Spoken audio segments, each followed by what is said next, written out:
زمین پر ابتدائی زندگی کی ابتدا۔ رات کو عشاء کی نماز کے بعد تمام بچے ڈرائنگ روم میں سعد ماموں کے گرد جمع ہو چکے تھے۔ اچھا بچوں، یہ بتاؤ عشاء کی نماز سب نے پڑھ لی ہے؟ جی ماموں جان، سب بچوں نے ایک ساتھ کہا۔ ماموں جان، آنٹی کل بتا رہی تھیں کہ شیطان لوگوں کو نیک کام نہیں کرنے دیتا۔ ماموں جان، یہ شیطان کون ہے؟ ام ہانی نے تجسس سے پوچھا۔ ماموں جان، یہ شیطان کون ہے اور یہ کہاں رہتا ہے؟ حسن نے سوالات میں اضافہ کرتے ہوئے پوچھا۔ ہاں بچوں، یہ شیطان جو ہے یہ انسان کو بہکاتا ہے، اس کو نیک راستے پر چلنے سے روکتا ہے، گناہوں میں مبتلا کر دیتا ہے۔ یہ شیطان انسان کا کھلا دشمن ہے۔ مگر ماموں جان، یہ ایسا کیوں کرتا ہے اور یہ انسانوں کا دشمن کیوں ہے؟ علی نے پرجوش انداز میں پوچھا۔ شیطان کے بارے میں جاننے کے لیے تو بڑی تفصیل درکار ہے، سعد ماموں نے کہا۔ ماموں جان تفصیل سنائیے، زیادہ مزہ آئے گا، جویریہ نے چہکتے ہوئے کہا۔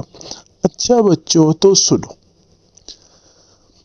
اللہ تعالیٰ نے زمین و آسمان کی تخلیق کے بعد انسان کو پیدا کرنے کا ارادہ فرمایا اور سب سے پہلے سیدنا آدم علیہ السلام کو پیدا فرمایا۔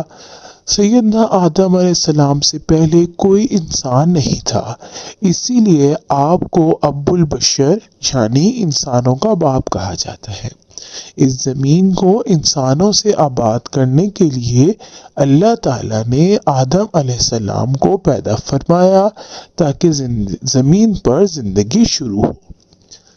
اللہ تعالیٰ نے آدم علیہ السلام کی پیدائش سے قبل فرشتوں سے اپنا ارادہ ظاہر فرمایا، اور یاد کیجئے جب آپ کے رب نے فرشتوں سے فرمایا بے شک میں بنانے والا ہوں زمین میں اپنا نائب، سورۃ البقرہ۔ فرشتوں کو یہ فرمان سن کر تعجب ہوا، انہیں اللہ تعالیٰ کے ارادے پر اعتراض نہیں تھا۔ فرشتے تو اللہ تعالیٰ کی فرمانبردار مخلوق ہیں، کسی صورت بھی اللہ تعالیٰ کی نافرمانی نہیں کرتے۔ اللہ تعالیٰ انہیں جو حکم دیتا ہے وہ بجا لاتے ہیں، لیکن وہ حیران اس لیے تھے کہ عبادت کے لیے تو وہ کب نہ تھے، پھر اس نئی مخلوق کو کس مقصد کے لیے پیدا کیا جا رہا ہے۔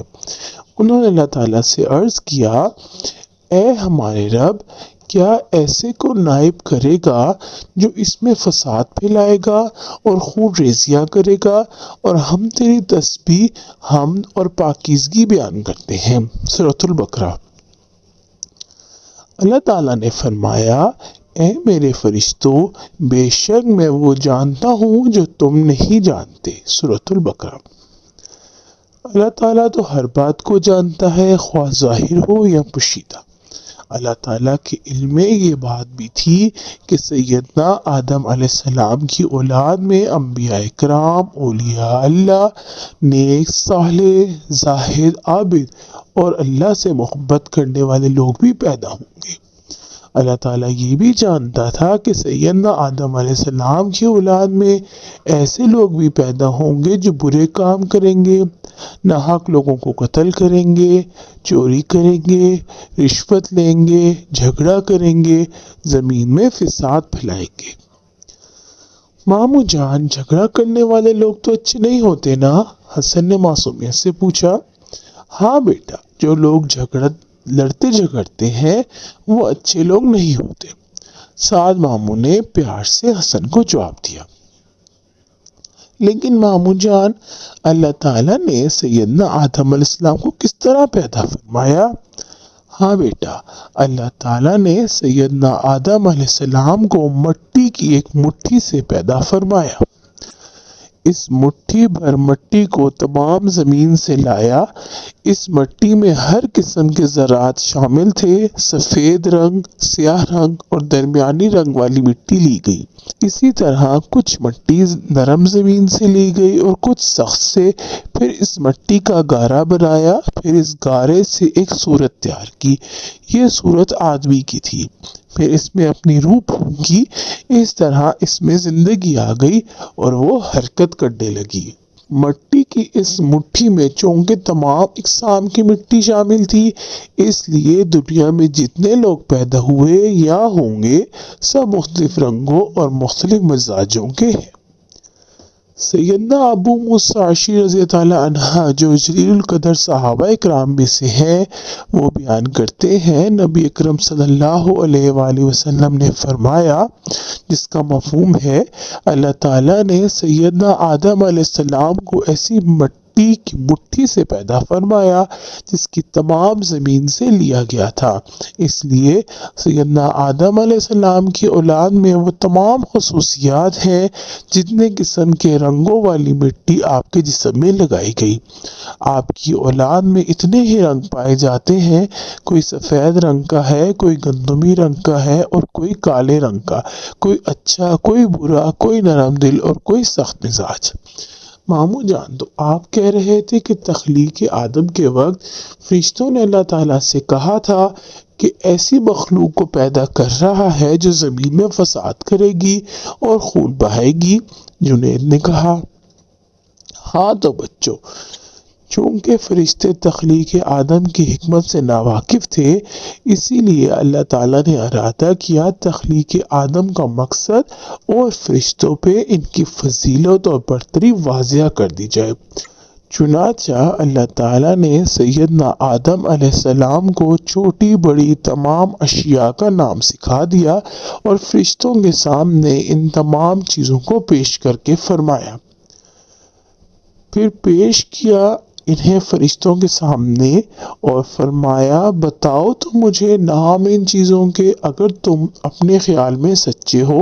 سورۃ البقرہ۔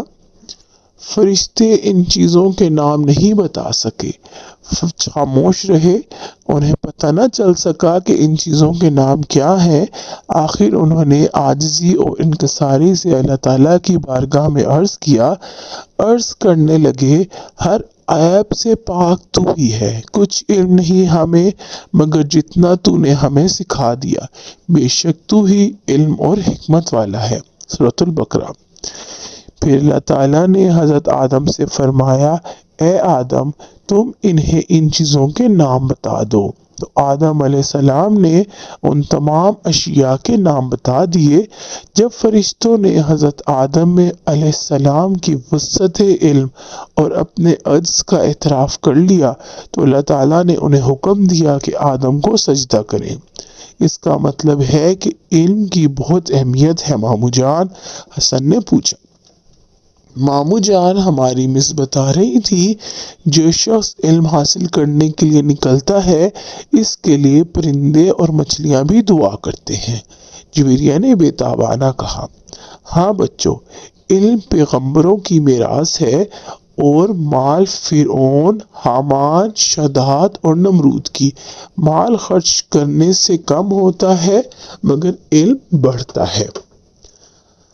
مال کی حفاظت انسان خود کرتا ہے لیکن علم انسان کی حفاظت کرتا ہے۔ دیکھو نا، یہ عزت اور سرفرازی علم ہی کے سبب سے تو ہے، اور بغیر علم کے بھی کوئی زندگی ہے؟